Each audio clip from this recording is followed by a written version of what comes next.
bahwa sholat itu adalah ibadah yang paling utama. Tapi hari ini kalau pesantren nggak dibangun, kemana anak kita mau belajar agama?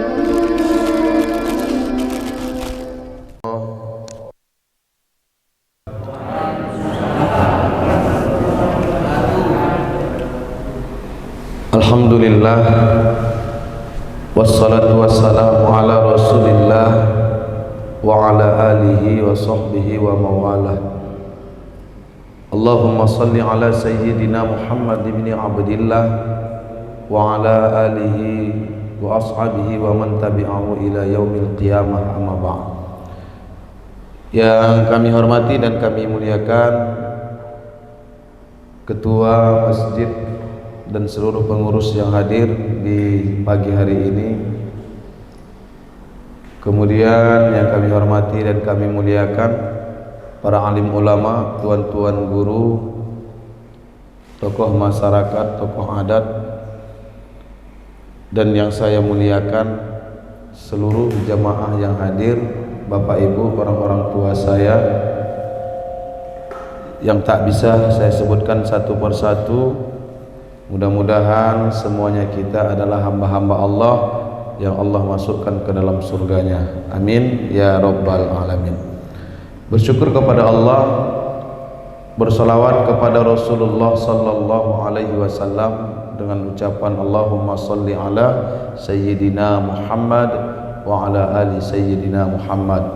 Mudah-mudahan kita semua juga tergolong ke dalam umat-umat beliau yang kelak mendapatkan syafaatul uzmanya di yaumil mahsyar nanti. Amin ya rabbal alamin.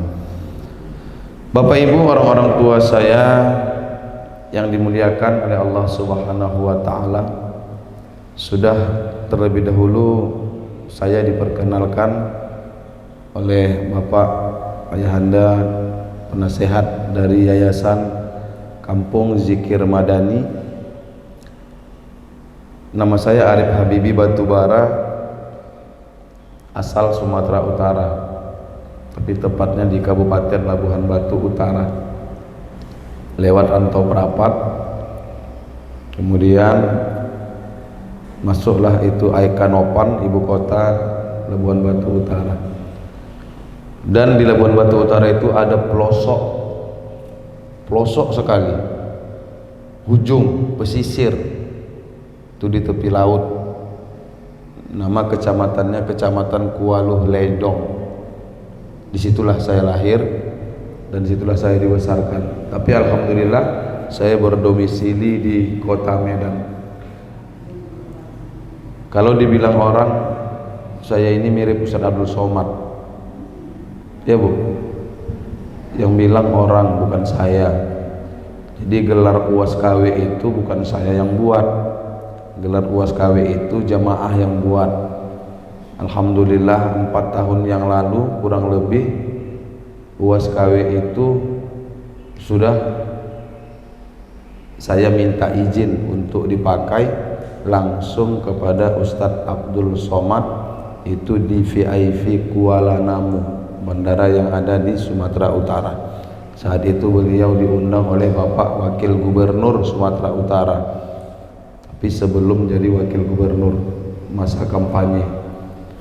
Alhamdulillah dengan izin beliau saya berani memakai itu, karena banyak jemaah buat-buat aja Bu, nanti jemaah yang buat-buat UASnya ribut, marah. Saya khawatir, jadi ketika ada kesempatan berjumpa saya minta izin. Nah, itu ceritanya. Jadi Bapak Ibu, orang-orang tua kami yang dimuliakan oleh Allah Subhanahu wa taala, saya ingin mengawali kajian pada subuh hari ini. Ini bukan guru ngajari murid ya Bu, ya Pak ya, bukan guru ngajari murid. Nggak pantas rasanya ngajari orang tua saya. Kalau saya lihat usianya seperti almarhum ayah saya semua, usia ibu juga, mungkin ada yang lebih tua dari emak saya juga.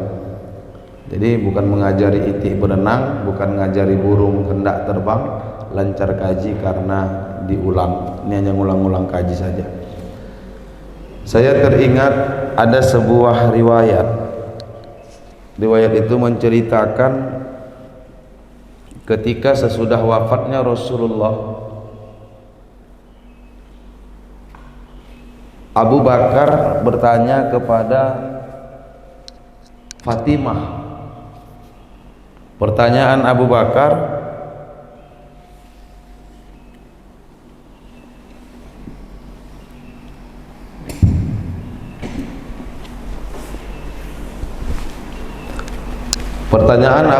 Bapak Ibu, wahai Fatimah, apakah ada amalan yang diamalkan Rasulullah yang belum aku amalkan?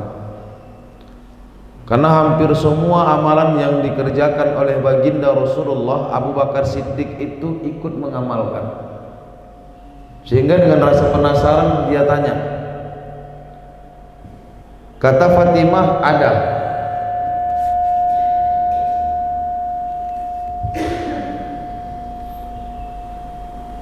Apa itu wahai Fatimah? Dulu sebelum ayahku wafat,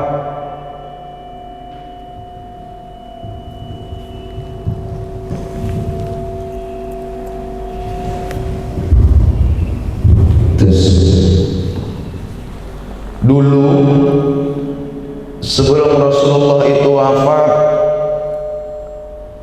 setelah sholat subuh itu Rasulullah pergi ke sudut kota Mekah setiap hari. Perginya bukan tangan kosong, pergi ke situ bawa makanan. Rasulullah bawa makanan.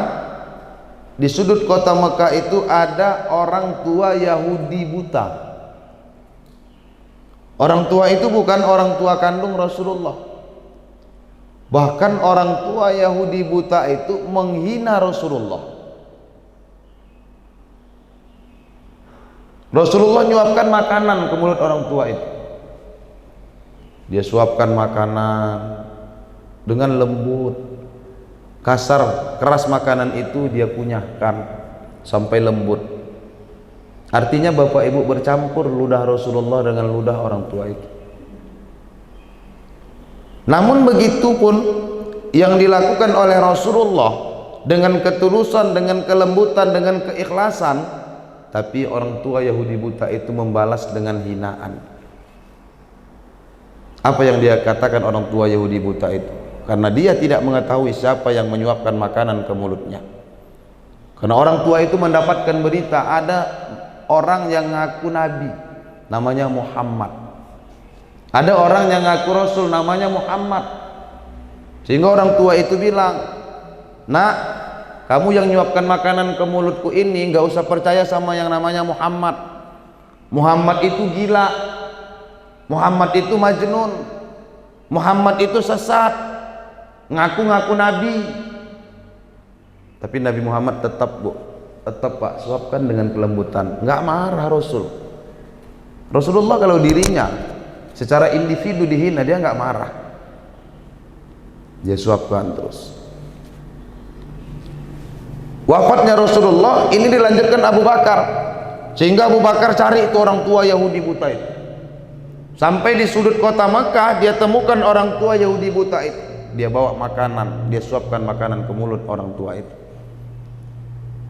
Tapi orang tua itu tahu bahwa yang menyuapkan hari ini bukanlah orang yang biasa menyuapkan ke mulutku. Kenapa? Karena Rasulullah menyuapkan itu dengan kelembutan, kalau keras dia kunyahkan. Abu Bakar, ya bedalah Abu Bakar dengan Rasulullah. Bahkan yang dahsyatnya Bapak Ibu, ketika Abu Bakar menyuapkan makanan ke mulut orang tua itu berkata, "Hei, kemana kamu selama ini? Kok sudah lama nggak datang nyuapkan makanan ke mulutku lagi?" Abu Bakar nggak ngomong. Abu Bakar nggak ngomong. Tapi terus orang tua itu menghina Muhammad. "Kamu jangan percaya ya sama Muhammad. Kamu jangan mau yakin sama Muhammad. Kamu jangan mau ikut sama Muhammad. Muhammad itu gila. Muhammad itu sesat. Di saat itu Abu Bakar marah. Dia suapkan tidak lagi dengan kelembutan, tapi dengan kemarahan. Dia jejeli aja Bapak Ibu. Dengan kasar dia masukkan itu makanan ke mulut orang tua itu. Kenapa? Karena Muhammad dihina.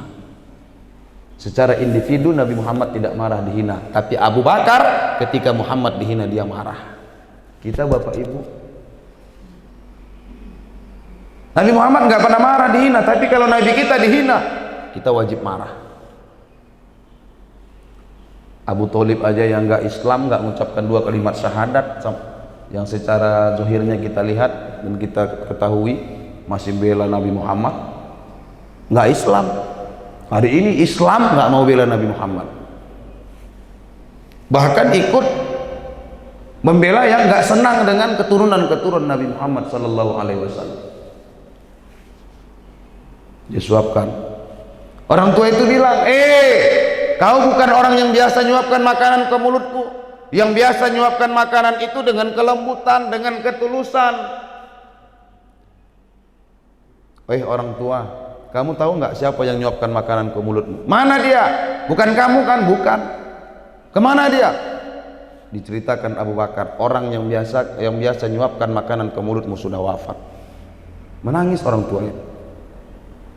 Ke orang sebaik dia cepat dipanggil Tuhan. Ke orang semulia dia cepat itu wafat, cepat meninggal dunia. Kalau ada orang yang pantas menjadi nabi, bukan Muhammad, tapi orang yang menyuapkan makanan ke mulutku. Orang tua itu nggak tahu siapa yang menyuapkan itu. Sehingga Abu Bakar katakan, tahukah kau orang tua siapa yang menyuapkan makanan ke mulutmu itu? Siapa? Dialah Muhammad yang kau hina. Nangis orang tua itu Bapak Ibu. Nangis. Langsung dia mengucapkan 2 kalimat syahadat di situ. Di hadapan Abu Bakar Siddiq, orang tua Yahudi buta itu nyuap bersyahadat, mengucapkan 2 kalimat syahadat. Ada hikmah kita ambil dari kisah ini Bapak Ibu. Banyak sekali yang harus kita ambil.